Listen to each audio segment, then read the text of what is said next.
All right, so the first thing I want to talk about before we even play the first note is just how to position ourselves properly at the keyboard. Now, as I said in the introduction, most people actually do this correctly or very close to correctly just from the beginning.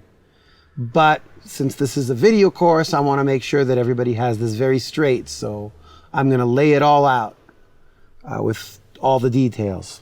You want to be sitting in general, not too high, not too low. You don't want to be reaching up, right?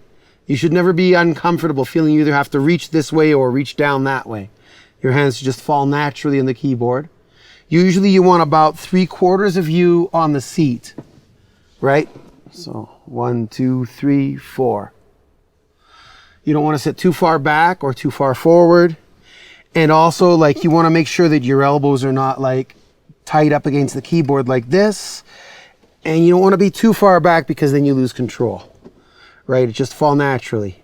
Now your wrists should always be above the level of the white keys.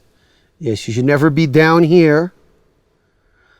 It's not necessary to be up, although that really, it's not as big a deal. You definitely want to be too far down. That's the most important thing. You want to stay here above the level of the white keys. Just above is fine.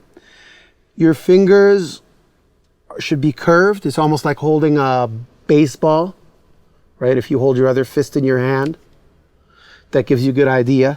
You want your fingers to be curved because straight, they lose strength and agility. So almost every musical instrument really is the same thing. You want your fingers to be curved, just like that.